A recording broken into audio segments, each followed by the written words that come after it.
Simple salad lang to. Simple and yet masarap. Pero syempre yung salad namin, meron siyang fruits po na ano lang siya. Yan. Tapos lechon manok. Lechon manok. Yan. Kain tayo.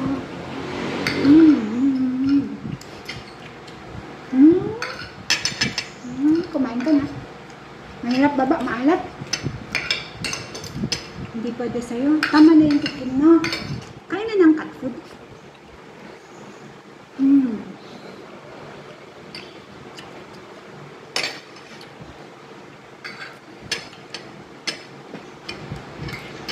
Kain na po ng cat food. Masarap din yung ano, may ano to, maalat na itlog.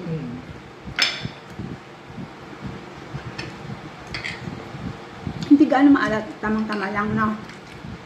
Yung compensate siya, no? Hindi ko na siya nilagyan ng salt eh. Konti lang, salt and pepper sa dressing.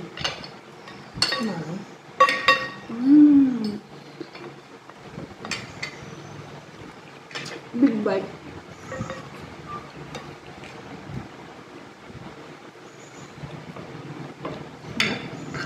Wala.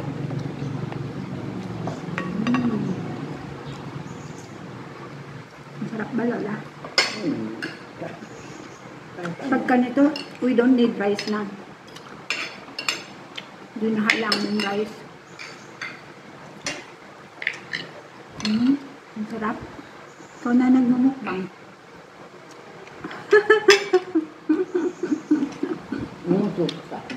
Huwag daw itutok sa kanya. Maano ka nga eh, maano kang magkumain eh. Very mahinig si Mother.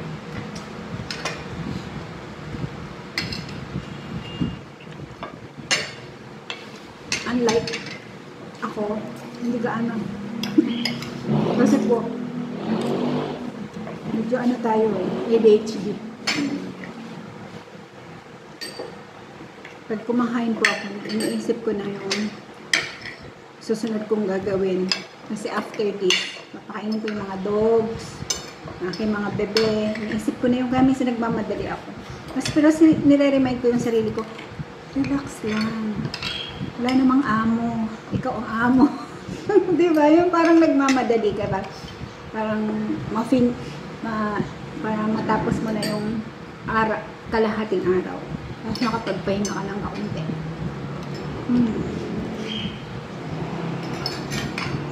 Ano kang pagkain na hindi minanamnam? Ano, Mother? Sa pagkain hindi minamadali, minanamnam. Tama yun. Makinig tayo kay Mother Dear 83. Makinig tayo, ha? Oo po, Mingming. Makinig ka din, Mingming. Mingga, makinig kay Lola. Kain na ng cat food andun, no? Ako, I like the sili. Wait lang. Niluluto ko rin si Lola. Ako. Sili? Yeah, ako gusto ko yun. You like?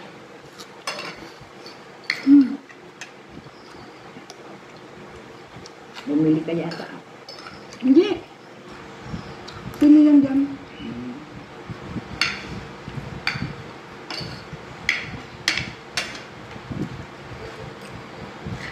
Napalaki yung ano ko. Sa mga ano, You like? malalaki yung gulay.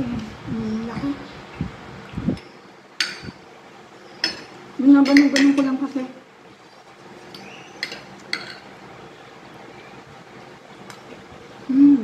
Sarap.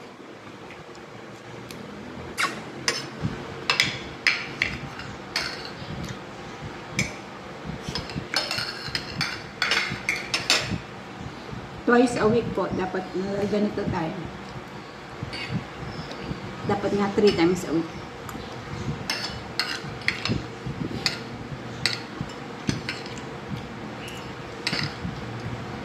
Ibang bansa, araw-araw, halag. Hindi yung gano'n ko dyan. Siyempre tayong Pilipino ay hindi naman. Dahil tayo ay may sariling ulam. May sinikang, may nilaga, may paksi. Hindi siya hindi po siya match sa salad. Ano, Mama? Ah, wait lang. Kuha nang kita ng ano. Tissue. Hindi na, wala naman. Ay, ama, natulo na ang sipon mo. Anong binigyan mo kay Edgar? Ulit na. Ulit na kami. Parang saya eh. Lechon manok nga, ano daw po binigay ko dun sa aming kaibigan. Sabi ko, lechon manok. Kapag pinapanalangin kami. Yeah. Ay, no.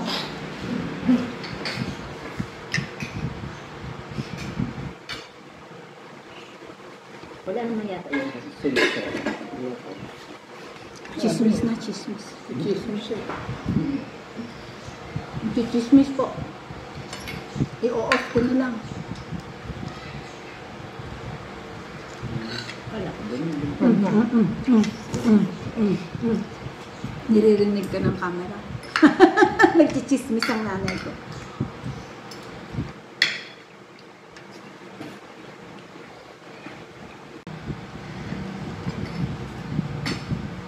Kakabusog din, no?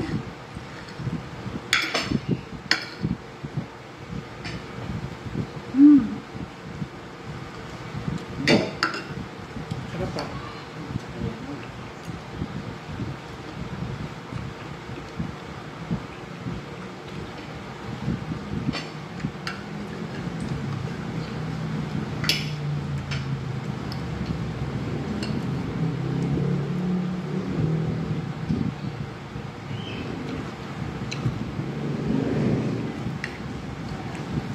Parang hindi ako masarap magkumain. May kumakain, ang sarap tingnan eh. May tingnan ko yung sarili ko, hindi ako masarap magmukbang.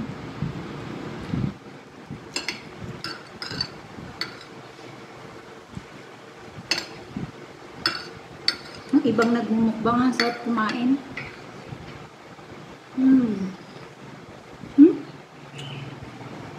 Sweet. Buto ng manok. Harap. Kaya po, natira.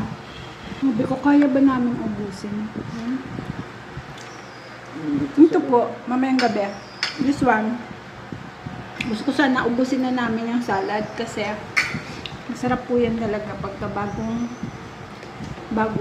gawa. Tapos nilagay na yung dressing, di ba po? Kaya natin yan, mother. Kaya. Ubusin namin ni mama. Konti na lang. Konti na lang po. Hindi kami nag-rice. Konti na lang. Sarap ng combination. Sarap yung, tamang-tama yung maalat na eggnog. 20 pesos each yun. Yeah. 20 pesos each. Isa lang po binili ko kasi trinay ko lang. Kasi nga, minsan nadadala ako. Kaya, nung last time, ang binili ko ay yung sa Shopee. Yung from Taiwan. Kasi, nadala po ako nung last na binili ni mama. Pag binuksan po namin, iba yung amoy. Kasi hindi kasi maalat. Kaya parang hindi talaga na-preserve. Kasi ngayon si brother hindi na gumagawa ng itlog na maalat. Dati gumagawa siya, binibigyan niya kami. Itong lately, di bumili kami. Yun nga, iba, parang iba ang amoy. Minsan kasi gusto ko din gagawa kami. Parang mahirap anuhin yung mag-iitik. Wala pong nakapastol na mag-iitik, no, Dad? Wala, no? Wala. Mahaba gawa kami. Unti-unti lang naman. Parang si brother ngayon wala. Kasi pag meron yan po, pinapadala kami. Yung sa Taiwan naman, pagkaalat. Sobrang alat din namin makain yung puti. Talaga naman, kahit siguro 5 taon, hindi masisira. Ang alat, sobra! Gusto ko po nakakuha ng itlog na maalat, yung tamang-tama lang. Yung tama lang yung alat na.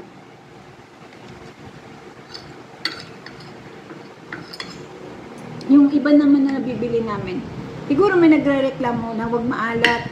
Para naman nilaga na. Siyempre parang pag wala talagang salt, hindi po tatagal.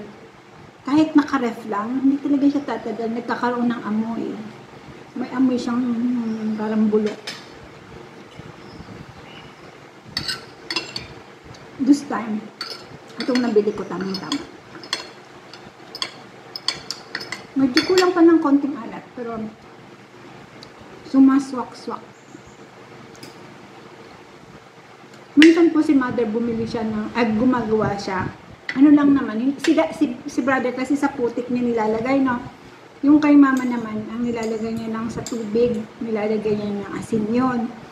Tapos yun, nilalagay niya na yung... Tapos ilang days mo lang inaalala? 18 days lang. Marunong siya din. Ako din po marunong gumawa. Kaya lang pagka yung mga ganyan, gusto niya parang siya ang gumawa. Siya ang gato. Laman na kasi.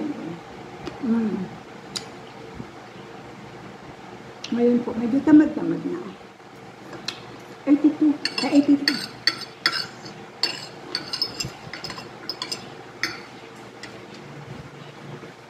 Ayan na po. Ibubuhos na natin lahat. Para maubos na. Ayan. Kanti na lang. Ano na kumain yung iba't niya?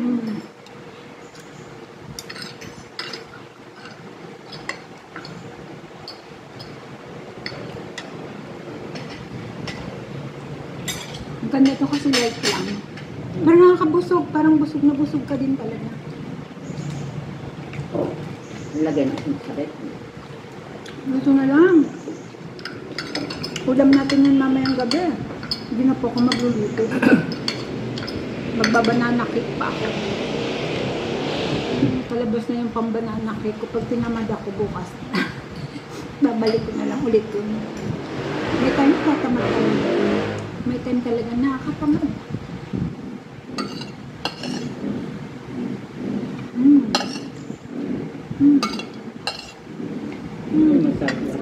Hindi ka tamad. May oras talaga tinatamad. May time po na parang just want to rest. Finish. Thank you, Lord, for the food.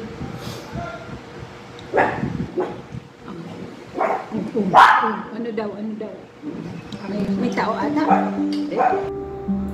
The good news, we may not understand everything that happens, but we can rest in this truth.